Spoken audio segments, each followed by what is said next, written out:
ባለህ እኮ ቤት ማፍረስ እንጂ ቤት መስራት የለምና እውነት ለመናገር ማርክና ቤዝ እንግዲህ መጨረሻቸው በዚህ ደረጃ ሆኗል። እና ለምንድን ነው እንደዚህ የምትሆኑት? ብዙ ጊዜ ማርክ ካለ መልካምነቱ ግን እንደዚህ አይነት ነገር እውነት ለመናገር በራሱ ህይወት ላይ አያውቅም ብዙ ጊዜና ለምንድን ነው ችግራቸውን በራሳቸው መፍታት የማይችሉት? ለምን ሌላ ሰው ያስገባሉ? በዛ ላይ እንደዚህ አይነት ነገር እሱ አሁን ለጊዜው ቤዚን ለማናደድ የሚያደርገው ነገር ነው። ግን ደግሞ እንደዚህ መጠጥ አቅርበው ከሷ ጋር ፕሮግራም አድርጎ ቁጭ ማለት ወላሂ ሌላ ነገር ውስጥ ራሱ ይሄ ግንኙነቱን ተውት እስከ ልጅ መፍጠር ደረጃ ይደረሳል። እና አንዲት ስህተት የዘላለም ህይወትን ታበላሻለች። እና አንዳንድ ጊዜ በቃል እነሱ እንበቀላል ብለን የምናረጋቸው ስህተቶች መልሰው ችግር ውስጥ ነው ደስታ የማይሰጠን ችግር ውስጥ ይከቱናል። እና ማርክ እንግዲህ እንደምትመለከቱት እሷ ናትን ያላወኩም ፕሮግራም አቅርባ ጠርታይ ነው ምናምን እያል ነበር። ምንም ፕሮግራም አቅርባ ዙሮ እሷን ሀዛ ቤት ሲያስገባት ለዚህ መሆኑ የታወቀ ነው። እና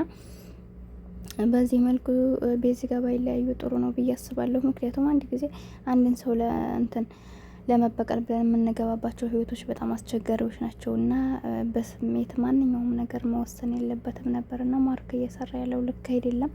እንደ ማንኛውም ሰው በእርግጥ ጠይቋት እምቢ ስላለችው በዛ ተናዶም ሊሆን ይችላል፣ ወይ አፈልገኝም የሚል ስሜት ተሰምቶ ሊሆን ይችላል። ግን ደግሞ በመሀላቸው ቀስ ብለው ተረጋግተው ማድረግ ያለባቸውን እንዳልኳቸው ሽማግሌ ልኮ ምናምን ህይወታቸውን መመስረት ይችላሉ እንጂ በቶሎ እንደዚህ የሚፈጠር ነገር አይደለም ማለት ነው። አሰላሙ አለይኩም ወራህመቱላሂ ወበረካቱሁ። ውድና የተከበራችሁ ቻናል ቤተሰቦች እንዴት ናችሁ? ደህና ናችሁ? ሁሉ ሰላም፣ ሁሉ መልካም ነው ያለው አልሐምዱሊላህ።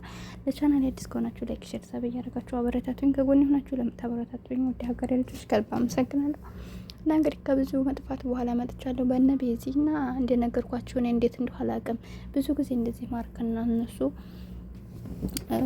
ተጣልተው ሌላ ሰው ሲገባ ነው የሚያደርሰኝና ባለፈውም እንደዚህ አይነት ችግር ውስጥ ገብተው ነበር እኔ ቪዲዮ መስራት የጀመርኩት በእነሱ ማለት ነውና ለምን እንደሆነ አላውቅም። እኔ ይሄን ነገር በጣም ስለምጠላው ለዛ መሰለኝ እንደዚህ አይነት ውስጥ የሚከተኝ እየወሰደ ማለት ነው።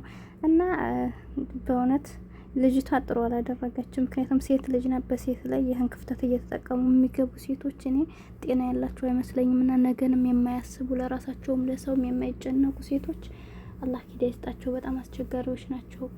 በቃ መጠቀሚያ ወንድ ልጅ በሴት ላይ ብዙ መጥፎ ነገሮችን እንዲያረግ የሚያረጉ ማለት ነው። ለምን ወንድ ልጅ አንዷ ስትው አንዷ አለሁልህ የምትለው ከሆነ ሁሌም ጥሩ አመለካከት አይኖረውም። እና ማርክ አሁን ተበላሽቷል። በዚህ ሁኔታ እንዳልኳችሁ ቤዚ ጋር ተጣላ خلاص ወይም ደግሞ እንዳለችው እሷና እሱ ወስነው በዚህ ሁኔታ ግዴታ መጋባት አብረሽ መኖር አለብሽ። ከዛ ውጭ ደግሞ ሽማግሌ ማለከመም ዝም ብለሽ ኑሪ ካላት ቤዚ ሽማግሌ ሳይለክ አብረው መኖር ስለማፈልግ በቃ የራሷን ውሳኔ ስለምወስን ከዛ በኋላ ወስነው መለየት ይችላሉ። ከተለያዩ በኋላ የራሱን ህይወት ቢጀምር ችግር የለውም።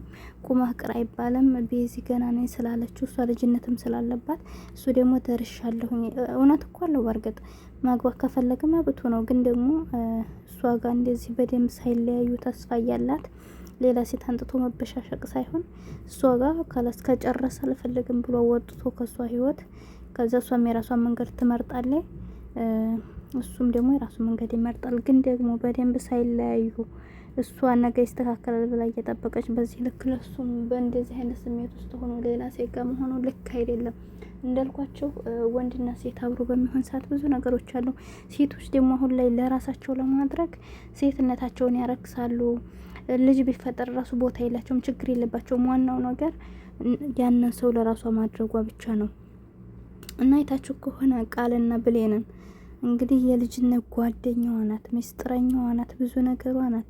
እውነት የሚበሉት እንኳን የሆነ ማለት ብዙ ነገሮች ያሳልፈዋል። በቃ ምሳ እንኳን የምንበላበት አጠታም ብዙ ያሳልፏቸውን ታሪኮች ተናግረዋል።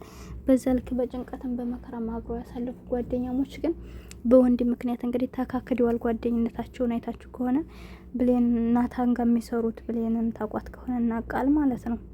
እና በጣም ይዘገነናኛል። እሷን እንደዛ ላረገቻት እኔ እስካሁን ድረስ ብሌን የምትባል በጣም ነው የምታስጠላኝና በዚህ ልክ ነው ጓደኝነት እየተሻረ እህት ወንድም እየተከዳዳበት ያለው ነገር ስለሆነ ስለዚህ ሰው የዘራውን የሚያጽደውና እሷ አሁን አይታችኋል የእሷን ቀምታ ውሸቷንም እውነቷንም አቃቅራ እሷን ናታንን ካጣላያት በኋላ እሷ ለራሱ አደረገችው። አይኗ እያየ ነው ከእሷ ፊት ስትሳሳም የነበረው። እንግዲህ አይታችኋ ከሆነ የሚዘገንን ድርጊት ማለት ነው። ከዛ እሷ ወዲያውኑ አረገዘች። እንግዲህ አስቡ፣ ከጓደኛዋ ቀምታ የዛም ሰው ማንነት በደንብ ሳታውቀው በጥፊ እያጮላት እንደዛ። ሸይጣን ነው ልጁ በነገራችን፣ ለሴት ልጅ ክብር የሌለው ማለት ነው።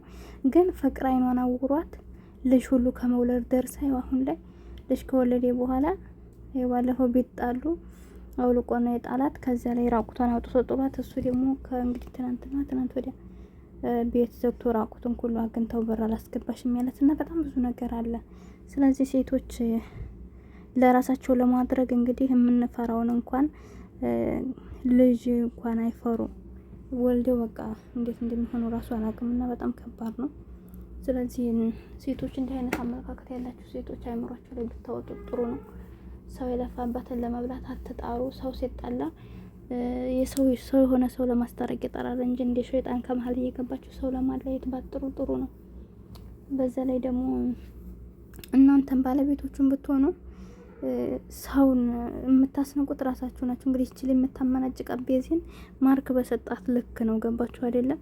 እና ይሄ ነገር ደግሞ ያማል። ገባችሁ? የእናንተ የነበረ ሰው ተቀይሮ ለሰው ሰርቦ ለሰዲያቢ ሲያሰጣችሁ ማለት ነው። እና ቢረጋጉ ጥሩ ነበረ። እንደዚህ ከሆነ ግን ቤዚ ከዚህ በላይ ባትሄድ ብዬ አስባለሁኝ። የበቀል ነገር ጥሩ አይደለም።